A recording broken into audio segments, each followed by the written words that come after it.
Okay, დღევანდელი ნაშრომი, რომელსაც განვიხილავთ, არის დისტილბერტი. რომელიც არის ბერტის, ხო, რასაც სახელი ამბობს, ეგ არის მოკლედ დისტილაცია ბერტის. არის 2019-20-ის ნაშრომი და ცოტა მოძველოა, მაგრამ საინტერესო ნაშრომია და გავარჩიოთ მოკლედ ახლა ეს. მოკლედ რო წარმოვიდგინოთ, ვართ 2019-20 წლებში, სადაც ახალი გამოსულია BERT მოდელი და ზოგადად ეს პარადიგმა იცვლება, ხო, რომ აქამდე რომ NLP-ში ყოველ შემთხვევაში რომ თითოეული task-ისთვის ძირითადად 0-დან ქმნიდნენ ხოლმე მოდელებს, ან რაღაც მინიმალურად იყენებდნენ ხოლმე pre-trained კომპონენტებს, მაგალითად board embedding-ებს და ასე შემდეგ. ახლა ამ BERT-ისა და GPT-ის გამოსვლის შემდეგ იცვლება ნელა მიდგომა და უფრო მეტად იყენებენ transfer learning-ს. და ეს ძირითადად იმიტომ რომ მიხვდნენ რომ ბევრი ამოცანის გადაჭრისთვის ძირითადი ნაწილი არის ხოლმე ტექსტის და ის რომ მოდელს ტექსტი ესმოდეს და ან ტექსტის წარმოდგენა შეეძლოს გარკვეულწილად და ეს თუ შეუძლია გარკვეულ დონეზე მერე პატარა მცირე რაოდენობა პარამეტრები და მცირე რაოდენობა ტრენინგითაც შეგიძლია რომ კონკრეტული ამოცანა გადაჭრა, რომელსაც თქვა ტექსტის გააზრება ჭირდება, ან ტექსტის დაგენერირება ჭირდება. ხო და მაგ პერიოდში ვართ და ამ დროს უკვე ოდნავ პრობლემა ხდება ის, რომ მოდელის ზომა იზრდება, BERT-ს უკვე 300 მილიონი პარამეტრი ქონდა მაგალითად და თქო CPU-ზე ვეღარ უშვებდნენ იმდენად მარტივად. ვერც mobile device-ებზე. და მაგიტომ რელევანტური გახდა მოეკულიათ ზომის, ანუ ისეთი ტექნიკები, რომელთაც ზომას შეამცირებდნენ, ისე რომ შედეგი არ შემცირებულიყო იმდენად. და ნუ მოკლედ ეს არის ერთ-ერთი ესეთი ნაშრომი და ზუსტად მაგ мотивაციით არის გაკეთებული ეს ნაშრომი. ხო, ნუ სათაური რასაც ვუნავთ, დისტილაცია ვიცით, რასაც ნიშნავს, გვაქვს რომელიმე შედარებით დიდი მოდელი, რომელიც უკვე გაწვრთნილია გარკვეულ ამოცანაზე და ვიყენებთ ამ მოდელს, რომ შედარებით მცირე მოდელს ვასწავლოთ მისი ცოდნა, დისტილაცია გავაკეთოთ ცოდნას. რასაც მიაღწევენ ამ ნაშრომში არის ის, რომ BERT-ის ბევრად მცირე ვერსია შექმნიან BERT-ის, რომელიც მისი ნახევარია, 40%, რომელიც შედეგის მხრივ 97%-ს ინარჩუნებს, ანუ თითქმის მსგავს შედეგი აქვს, რაც თავდაპირველ original BERT-ს. და არის ბევრად სწრაფი და მეხსიერების მხრივ ბევრად ეფექტურიც. მე რაღაც ლოსებსაც განიხილავენ, მაგას ქვემოთ ნახავთ უფრო უკეთესად.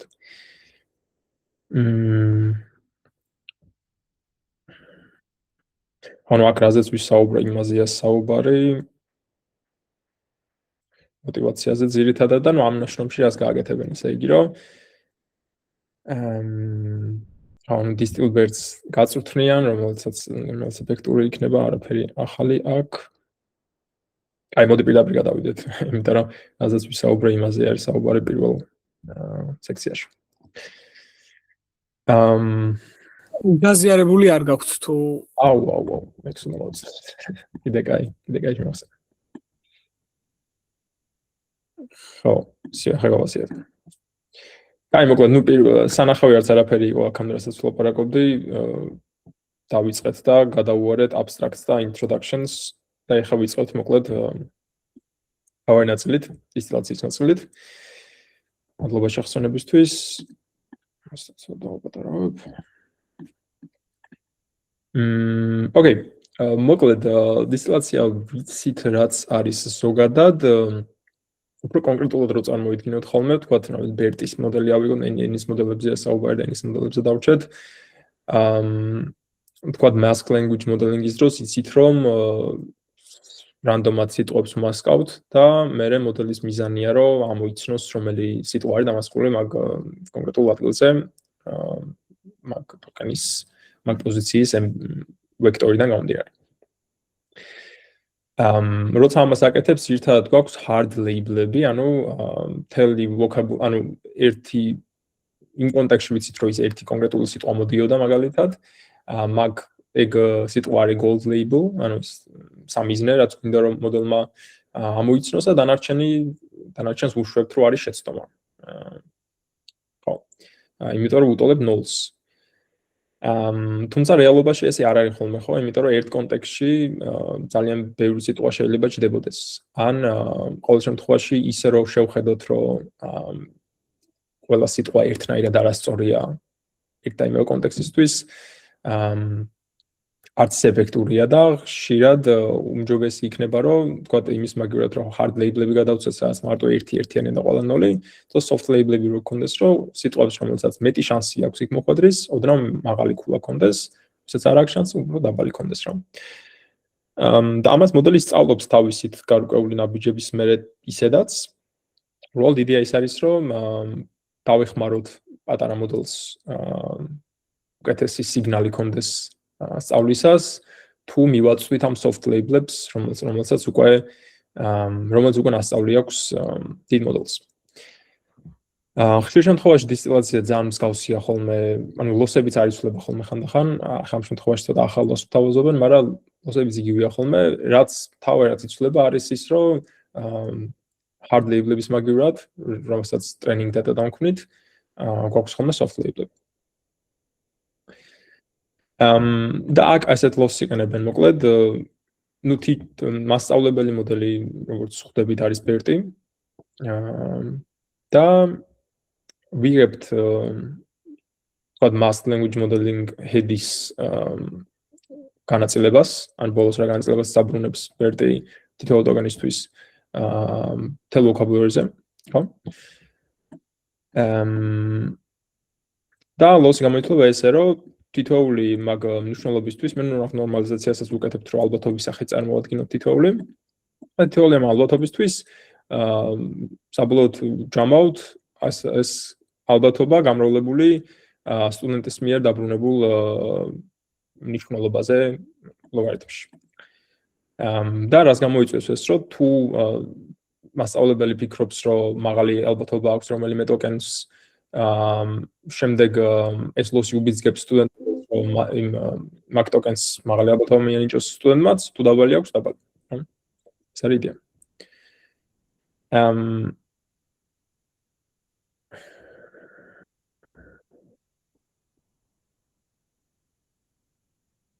ხო, აქვე ამბობენ როგორ გამოთვალეს ალბათობები მასწავლებლისთვის, რომ გამოიყენოს softmax-ი თავის ტემპერატურით. ანუ ტემპერატურა იმაში ეხმარება, რომ დისტრიბუცია როცა უფრო მაღალია ტემპერატურა, მით უფრო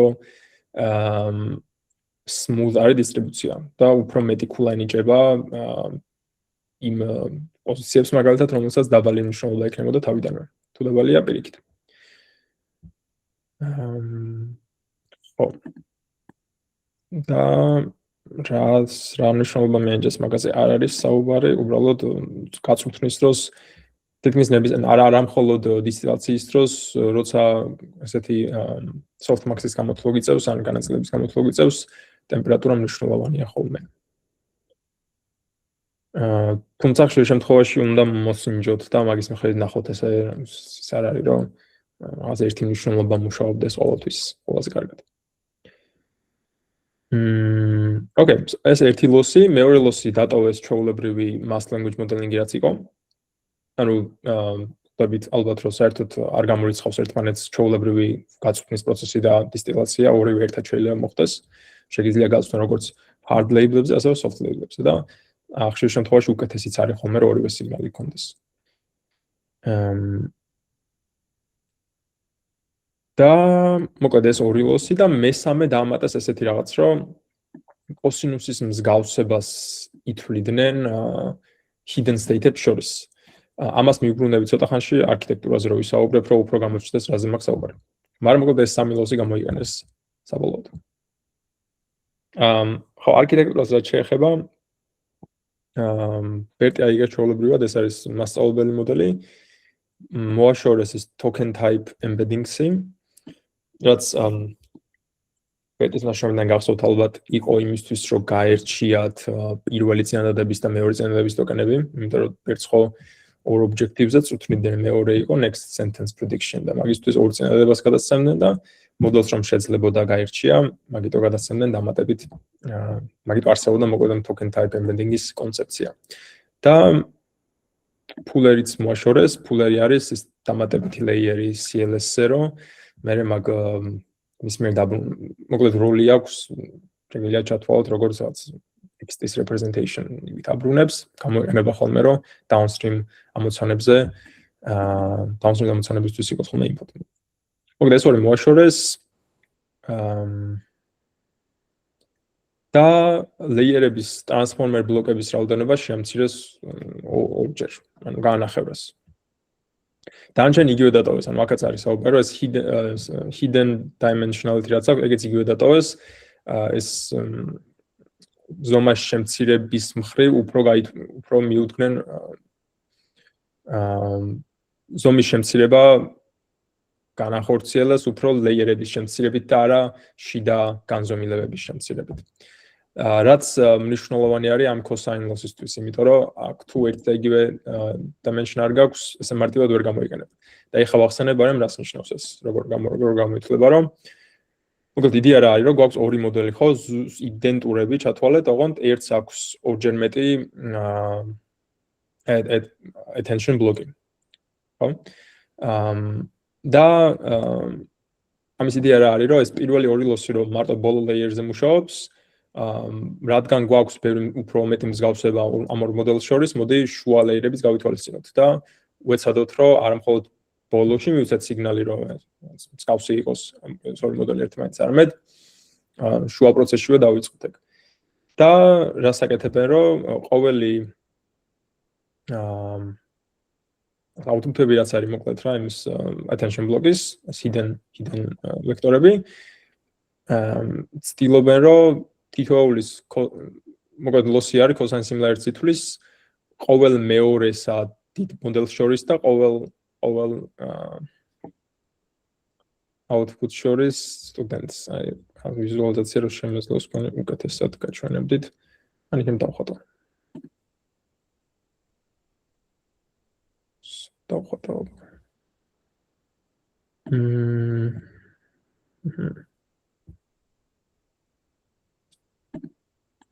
ხარ ამ გონი თუ ვერ გაიგეთ შეიძლება იკითხოთ, მაგრამ მოკლედ ყოველი მეორე layer-ი match out all major layers თავარი ბერტი და match out ყოველ layer-თან student model-ში და ხო ტოკენიზაცია იგივე აქვს, ანუ ტოკენების რაოდენობა იგივეა, hidden dimensions იგივე, ანუ ვექტორების განზომილებაც იგივეა და პირდაპირ გვინდა რომ მსგავსები იყოს ეს ვექტორები რა. ეგ არის და ეგ. და მაგას რაღაც cosine similarity-ის გამოთვლით შორის და გვინდა მაგ similarity-ის მაქსიმიზაცია. ესეთი ლოსი არის მოკლედ. კითხვა ხო არ არის? ანუ embedding dimension-ი უცვლელია მაინც. კი. მაგის დისტილაციას ვერ გავაკეთებთ? რის დისტილაციას? აი embedding dimension-ის 16000 თუ გვაქვს და 8096-მდე თუ მინდა ჩამოვიყვანო. მაგასაც გავაკეთებთ რო რამე. აქ არ უცდიათ ეგ. მაგრამ ესეთი რაღაც შეიძლება რომ ანუ პირდაპირ კოსინუსის გავსებას ვერ გამოთვლი ხო თუ მსგავსი ის არ არის ეგ და იგივე განზომილების არ არის ეგ ორი ვექტორი. მაგრამ შეგიძლია რომ trainable პროექციის layer-ი დამატო, რომელსაც მოარტყამ რომელიმეს, თქვა პატარას. და მე მაგათ შორის გამოთვალო. და რადგან უბრალოდ PV layer-ია, მაინც transfer-ს აკეთებს რა, მაინც გადადის ცოდნა. გასაგებია. ეგეთი რაღაცაც ხდება. როცა განზომილები არ ემთხვევა. თუმცა რამდენი ეფექტური იქნებოდა ამ შემთხვევაში არ ვიცი.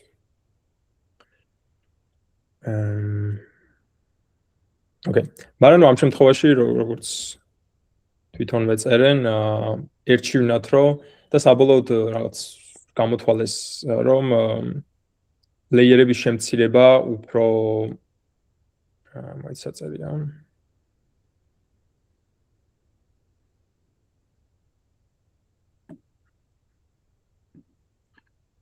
ხო, გამოთვლით ეფექტურობაზე უფრო დიდი ეფექტი აქვს ლეიერების შემცირებას და მასის შემცირებას პარამეტრების, ვიდრე შიდა განზომილების შემცირებას და მეტი ლეიერის დატოვებას. ან თუნდაც პარამეტრების რაოდენობა იგივე იყოს, ნაკლები ლეიერი უფრო ეფექტურია, რომ დამხრივ უფრო დეტალურად არ უწერიეთ, მოკლედ რას გულისხმობენ. ოკეი. მოკლედ ეს სამი ლოსი არის, ესეთი არის სტუდენტის არქიტექტურა, ანუ ესე შეცვალეს. ერთ რამეს, რასაც გავუსვამ ხაზს, რაც ცხადი არის, მაგრამ მაინც გავუსვამ ხაზს, რომ დისტილაცია შეიძლება ბევრად მარტივია ყოველ შემთხვევაში, როცა ტოკენაიზერი საერთო აქვს ორივე მოდელს, ხო? თუ არ აქვს ამ ვერც ერთ ტექნიკას ვერ გამოვიყენებთ, ხო? თქო პირველ ლოს ვერ გამოვიყენებთ, იმიტომ რომ ტოკენები უნდა იმთხოვდეს. მეორე ლოს მით უმეტეს ვერ გამოვიყენებთ.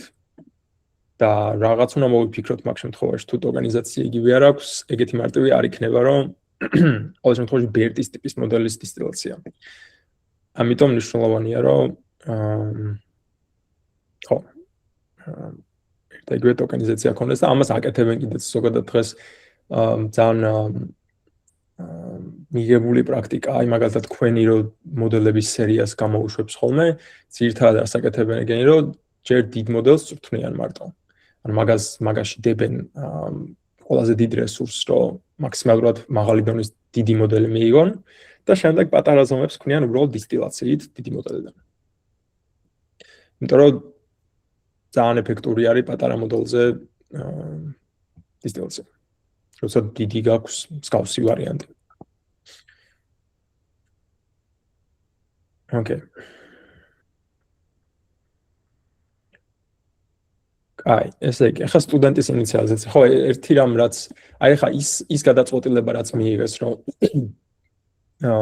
თვითონ ბლოკის შიგნით ყველაფერი იგივე დაეტოვებინათ, უბრალოდ ლეიერები შემცირებინათ, ხო?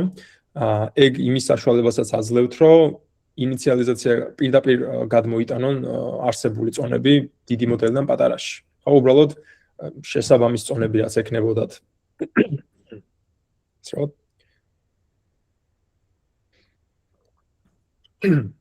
შესაბამის წონები რაც ექნებოდა ყოველ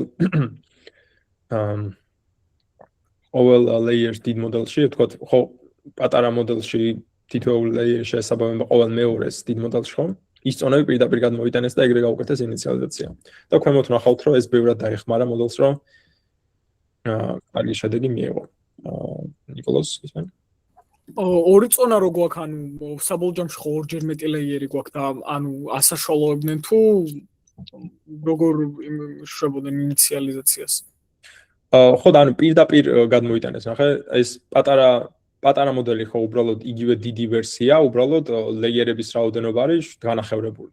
და ის კონკრეტული ლეიერი რაც იყო დიდში, ის პირდაპირ წონები პირდაპირ გადმოიტანეს. ანუ ნოლიდან არ აკეთებენ ინიციალიზაციას წონებს. კარგით. ანუ აი ჩათვალე რომ ისინი რა ქვია რა გვაქვს ხო ტრანსფორმერში რომ გვაქვს ეს word embedding layer-ი, სადაც tokens უსაბამებთ რა ქვია vectors და შემდეგ attention block-ები გვაქვს. ეს word embedding layer-ი იგივე დატოვეს, რაც დიბენიტო ტოკენიზაცია იგივე აქვს და შიდა განზომილებების იგივე აქვს. და მე ერთ-ერთი რაც არის განსხვავება არის ეს attention block-ები ნახევარია, ანუ ნახევარი ცალი არის, ხო?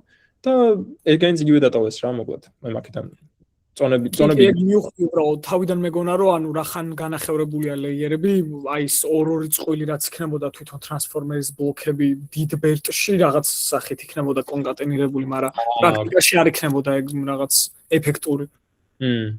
ხო, არა, შეიძლება ყოფილიყო. კი, და კონკრეტებულიც და არ ვიცი, შეიძლება თქო გასაშვალოება კაი ყოფილიყო, მაგრამ აქ არა. ხო, გასაშვალოება რაღაც ეგეთი, რაღაცნაირად დაკავშირებული. კი ბატონო, კაი, გავაგზავნეთ დისტილაციაზე გადავედით და ხო, აქ უბრალოდ ამბობენ, რომ რაღაც best practice-ები გამოიყენეს ტრენინგის დროს, ამ ექსპერიმენტებს გადავდივართ უკვე. რაც აქ იგულისხმება, რომ დიდი ბეჩის ზომა აქვთ, დინამიურ მასკინგს იყენებენ, რაც BERT-ში წინასწარ ქონდათ დამასკული რა ტრეინინგ დატაში უკვე ფიქსირებული მასკინგი ქონდა მოგეთ BERT-ს. ანუ ერთი და იგივე ტექსტი თუ ორჯერ შეხვდებოდა, იგივე პოზიციები იყო დამასკული და მე რობერტაშიც და აქაც შეცვალეს ეგ და დინამიურად ჩვევიან, რომ ყოველ ჯერზე როცა დასემფლავ კონკრეტულ ტექსტს, მე რანდომებ რა დაიმასკება რა.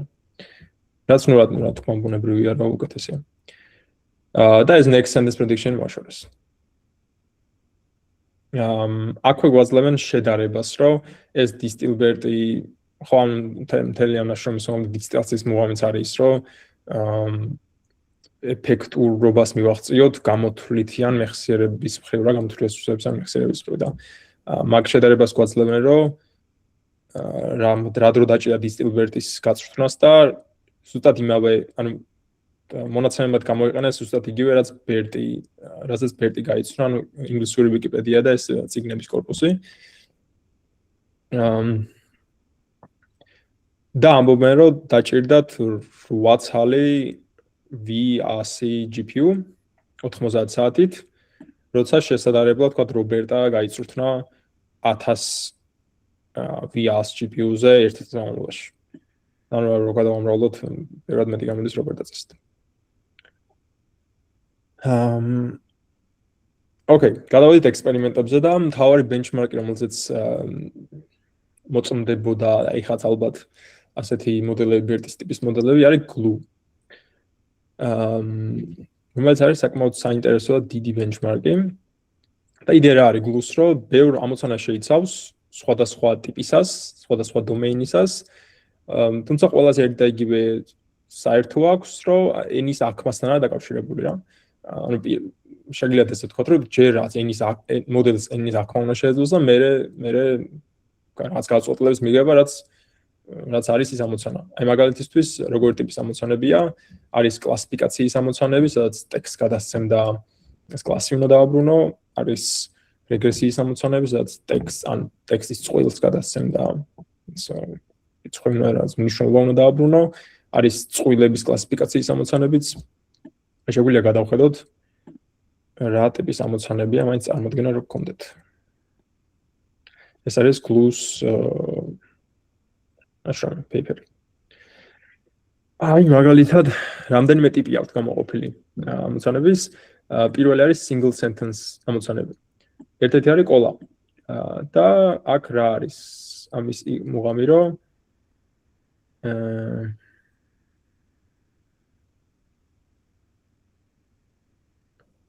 მოკლედ ტექსტი გადაეცემა და კლასიფიკაცია არის თუ არის -1, 1 ან 0 უნდა დააბრუნოს მოდელმა, ანუ სამ კლასთან ერთ-ერთი. კი ანუ დააბრუნოს უბრალოდ 3 კლასია. და მოყამე არის რომ ამოიცნოს გრამატიკული ინგლისურით არის დაწერილი თუ არა ტექსტი. იდეა ესეთი გვაქვს, რაც პოზიტივ, ნეგატივ, რაც ორობითი კლასიფიკაცია არის.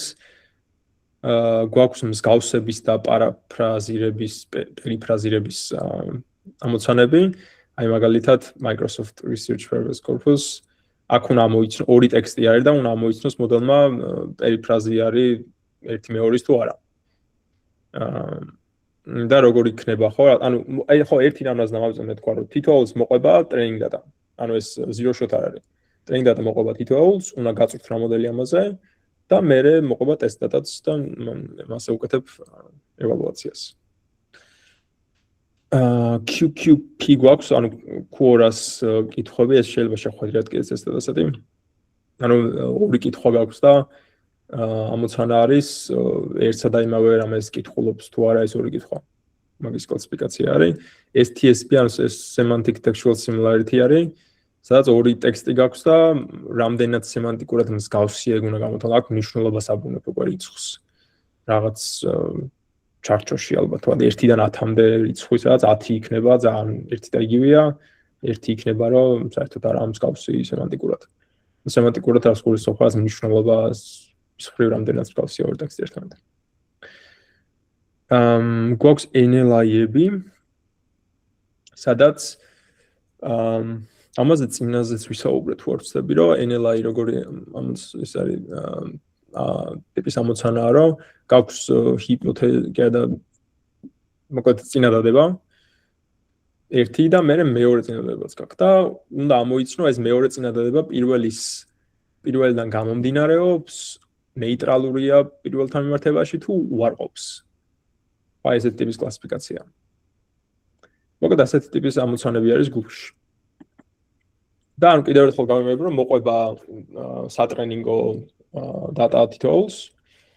მაგაზე უნდა გაწვრთნა მოდელი და მე დატეს. მოკლედ ეს არის მთავარი benchmark-ი, რაც გამოიყენეს. ერთმანეთს ატარებენ BERTs, ან მასწავლებელ მოდელს, DistilBERTs, ან students.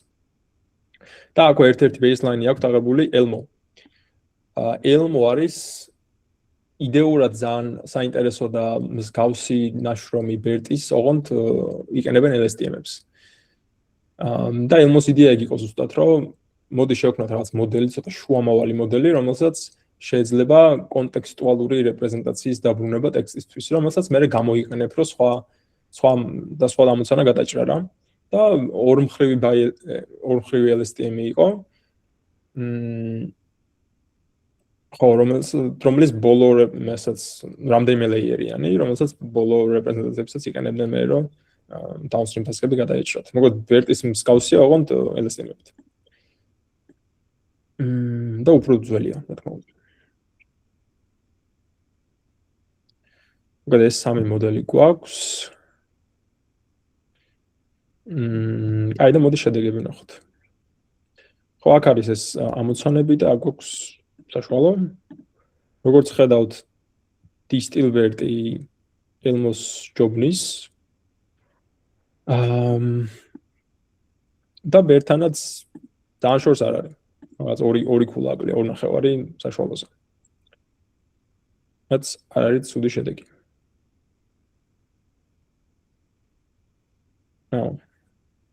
ხო, კიდე რამდენიმე ამოცანა არის, თუ არ ვწები აქ IMDb sentiment კლასიფიკაცია და squad-ი, ეს question answering ამოცანა არის, ქვია. ამოცანა.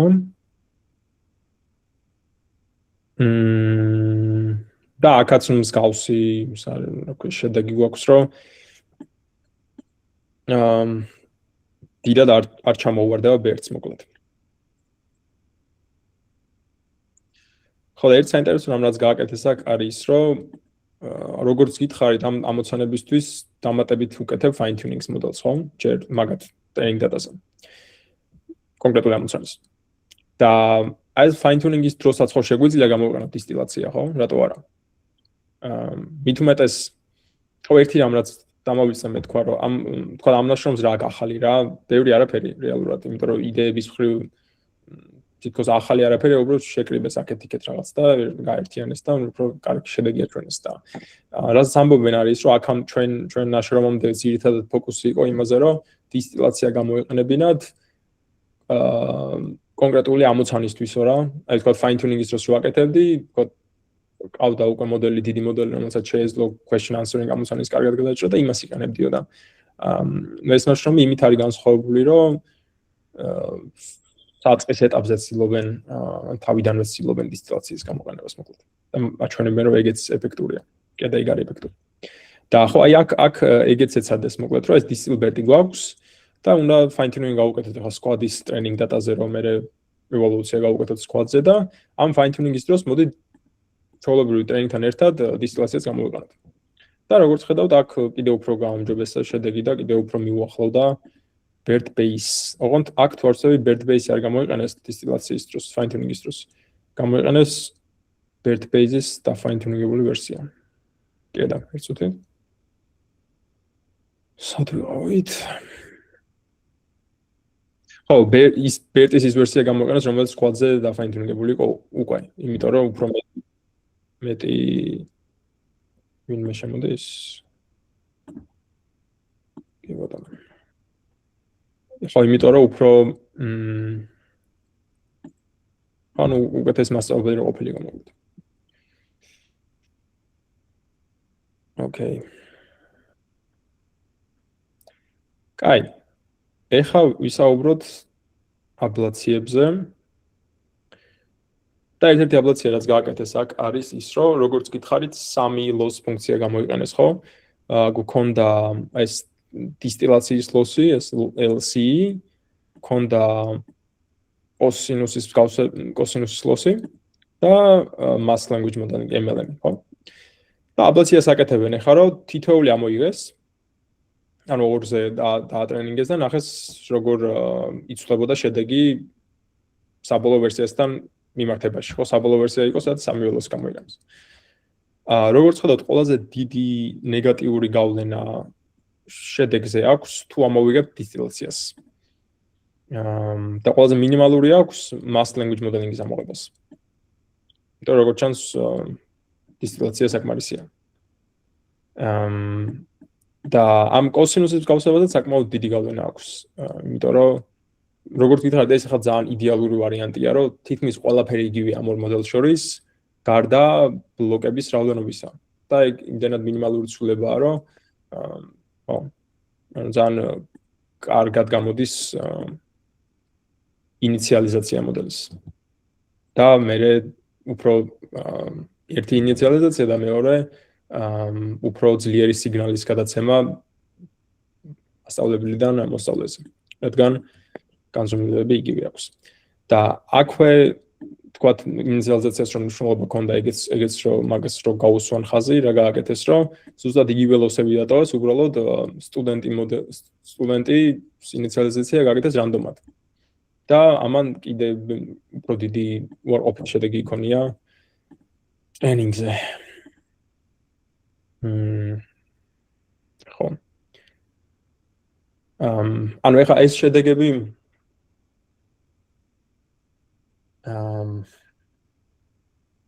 ანუ ნიშნავს თუ არა ეს იმას, რომ ვთქვათ, მაინც და მაინც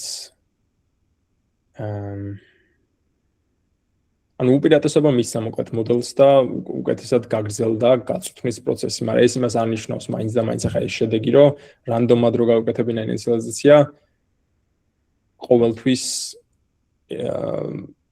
ცუდი იქნება, ან ყოველთვის უარესი იქნება, ვიდრე წონების გადატანა. ანუ ეს ბევრ ამაზეა დამოკიდებული ამ ექსპერიმენტზე, რაც ჩაატარეს, შეიძლება რანდომი წონების ინიციალიზაციას უდრაო მეტი დრო ჭირდება, რომ მსგავს შედეგამდე მივიდეს, ხო? ამიტომ ესეთი შედეგები ყოველთვის უდრაო სკეპტიკურად მიიღეთ ხოლმე, ძალიანაც უნდა უჯერებთ. ანუ უბრალოდ რასაც ამბობენ ის არის, ხო, რაც ჩაატარეს და შედეგი მიიღეს და ახლა ჩვენზეა დამოკიდებული, რამდენად განვაზოგადებთ ამ შედეგებს.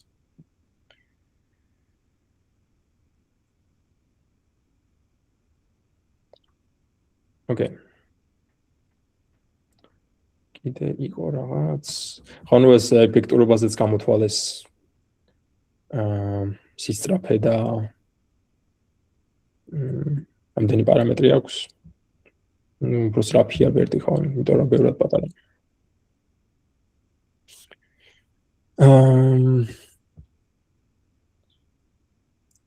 აი, რეალურად ეგ იყო, ანუ აქვე related works-ი არის საუბარი, შეგვიძლია ამასაც გადავხედოთ. აი, ამას ამბობენ რაც თქვი, რომ უფრო მეტად დისტილაცია როცა იყო ხოლმე, task specific დისტილაცია იყო ხოლმე ამ დროს უფრო მეტად, ვთქვათ, squad-ზე ან რომელიმე კონკრეტულ ამოცანაზე იყენებდნენ უკეთეს მოდელს, რომ ესწავლებინა პატარა მოდელისთვის და ეს ნაშრომი მენაკლებად პირველი იყო, როცა ეს პირველად stage-ზე გამოიყენეს და ცადეს დისტილაცია და კარგად რომელიც გამოვიდა. მულტიდისტილაციის მიმართულებაცაა, სადაც რამდენიმე მასწავლებელს იყენებ დისტილაციისთვის. ესეც საინტერესოა, მაგრამ პრაქტიკაში არც ისე მარტივია ხოლმე რომ გაიმართოს და კარგად გამოვიდეს. და ხშირად ჯობს რომ ერთი ძლიერი მოდელი ქონდეს, ვიდრე ერთი დიდი და ძლიერი მოდელი გამოიყენოთ მასწავლებლად, ვიდრე შედარებით პატარა ბევრი მოდელი.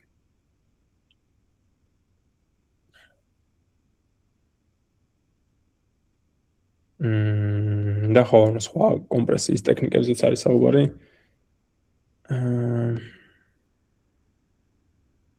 პრუნინგი და კვანტიზაცია.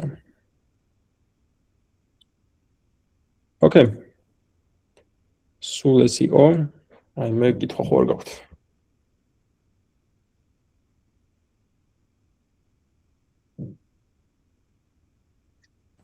აი, მაშინ მე მაკითხვა.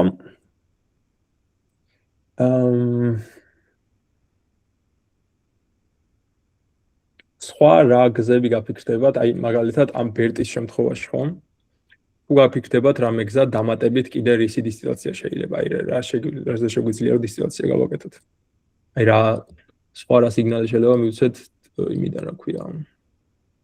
მასწავლებელი მოდელიდან მოსწავლეს.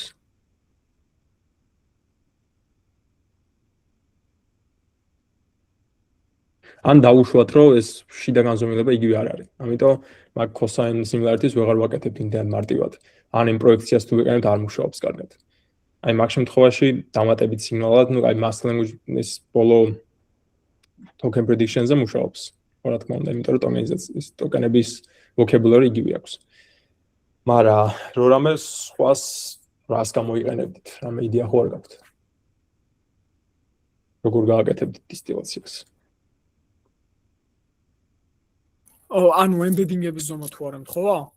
ხო. ერთი იდეა ხო უკვე გაჟღერდა, რომ უბრალოდ წრფივ ლეიერი რომ მოვდოთ ერთი მოდელისთვის. ეგეც შეიძლება. ისე მეორე ვარიანტია, რომ ანუ ეგ ერთი ლეიერი რომ მოსდო, ხო ანუ საბოლოო ჯამში ეგ ერთი წრფივ ლეიერია და რაღაც გარკვეული ტრენინგის დროს ან overfit-ი ან რამე რო ქნას, weight-ები რო ძალიან კარგად, ну overfit-ს ვერ იზავს, მაგრამ რაღაც პრობლემა შეიძლება გაუჩეს ერთი ლეიერი როა და მაგიტო ანუ ორივე პროექციას რო გავუკეთო წრფივი შრე, ეგეც შეიძლება პატარასაც და დიდსაც და ანუ ერთი და იგივე შრეზე რო ჩაიყვანო უბრალოდ. ანუ რაღაცა 700 ну არა ეგრე არ გამოვა, მაგრამ არა გამოვა პრინციპი 768 რო იყოს და 512 და 256 ჩაიყვანა ორივე. ხო, არა ეგ შეიძლება, უბრალოდ მგონი პრაქტიკაში ჯობია რომ რაც მინიმალურ პარამეტრებს დაამატებ პროექციის. ანუ პროექცია გინდა რომ overfitting-ი რო არ გააკეთოს, შეიძლება ცოტა პარამეტრი უნდა დაუტოვო რა, რაც მეტი აქვს, უფრო დიდი შანსია მაგის და მე რაც მიცდია ორივე მხრიდან არ გამიგეთებია მართლა გითხრა. ერთიდან კარგად მუშაობს. მაგრამ ხო, არა, ეგ კარგი ვარიანტი, კი ბატონო, ერთ პროექცია გვიცით, აი მაგის გარეშე კიდე რამე ვარიანტი ხო არ გაქვთ?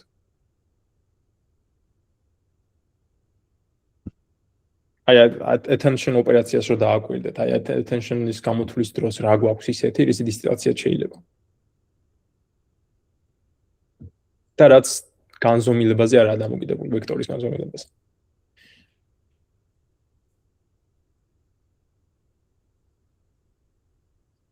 ну ქვერდაქისროვით თვლით ეგ ნაწილობრივ განზომილებაზე ხო არაა დამოკიდებული. ხო, კი ბატონო, აი attention score-ებს რო ვითვლით, ხო? ხო, self attention. ეგ იმის დროს key value-ების დროს რო ვითვლით, key value-ებით რო ვითვლით attention score-ებს, ეგ არის მატრიცა, რომელიც არის ტოკენების რაოდენობაზე დამოკიდებული sequence-ში და ეგ უკვე vocabulary-ის ერთ და იგივე თუა, სულ ერთ და იგივე იქნება. და command vector-ი ვექტორის განზომილება არ თამაშობს როლს და მაგასაც იყენებენ ხოლმე. მაგიტო ერთ-ერთი გზა ეგ არის, რომ attention score-ების დისტილაცია გააკეთო თითოეულ layers-ზე, ან ბოლ layers-ზე მარტო.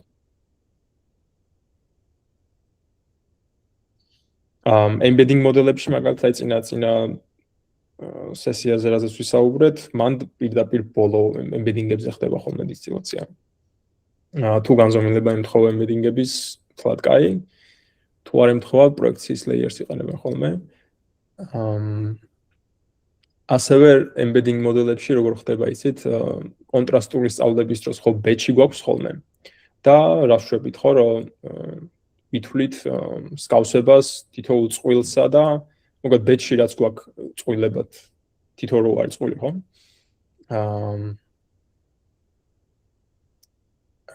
მოკლედ მსგავსებას რო ვითვლით თითოეულ query-სა და თითოეულ დოკუმენტ შორის batch-ში გვაქვს მატრიცა, სადაც არის მსგავსებების მატრიცა, ხო?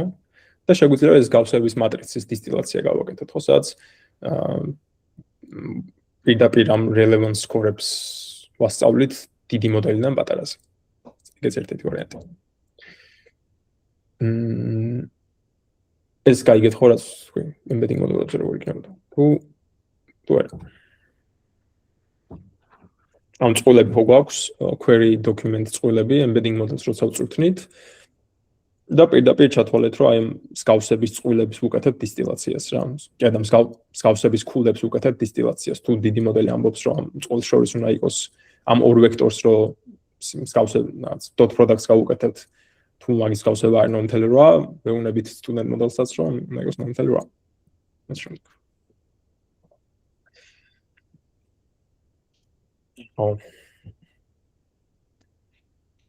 კარგი. მაშინ მე მეტი კითხვა აღარ მაქვს. თუ არც თქვენ გაქვთ, შეგვიძლია დავამთავროთ.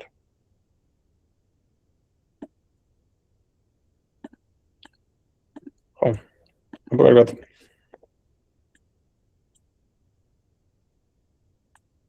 ნახვამდის.